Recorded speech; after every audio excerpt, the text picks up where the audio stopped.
अहमदाबाद आईनजीवी भाव में आरंभ करथिले प्रैक्टिस। 1917 तांको जीवन में आसिला बड़ परिवर्तन। महात्मा गांधी को अहिंसा आंदोलन आह्वान रे बदलिला जीवन धारा।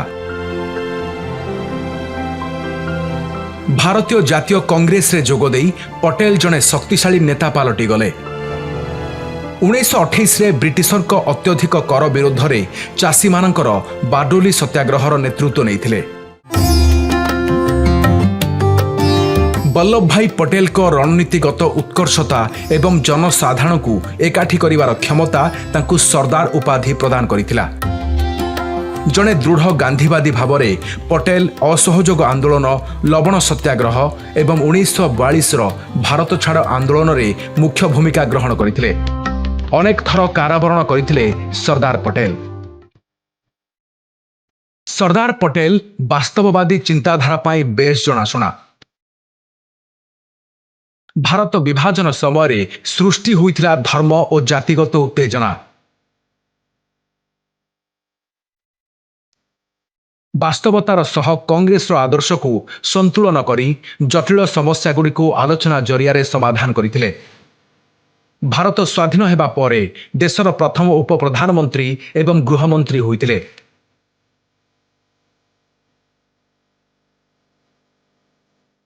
पांचश 60 रु अधिक छोट छोट राज्य को भारतीय संघरे एकत्रीकरण करिबा पटेल को सबुठारु बड़ ऐतिहासिक अवदान थिला।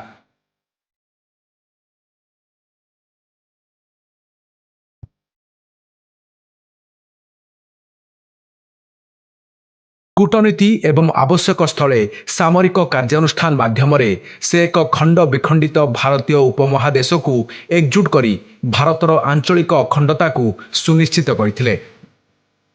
पटेल को दूरदृष्टि आंचलिक किंबा जातिगत परिचय अपेक्षा जातीय एकता उपरे गुरुत्वारोप करथिला। तांकर मत थिला प्रत्येक भारतीय मने रखिबा उचित जे से जणे भारतीय। सरदार पटेल सर्वभारतीय सेवा प्रतिष्ठा करी भारतर प्रशासनिक ढांचा को मजबूत करथिले, जहा एक समन्वित अमलातंत्र पाई मूलदुआ पकाइथिला। अविरत कार्य जोगु लौह परि दृढ़ संकल्प मनार मनीष पटेल को स्वास्थ्यावस्था अवनति हेला। डिसेम्बर 15, 1950 रे बॉम्बे रे तांकर देहांत होइतिला। 1991 मरणोत्तर भाव में भारत रत्न रे सम्मानित करा जाइतिला। तांको श्रृंखलित जीवन एवं निस्वार्थपर सेवा भारत को एक शक्तिशाली समन्वित राष्ट्र आड़ को जीवारे प्रेरणा देउछि। Bureau report, Kalinga TV.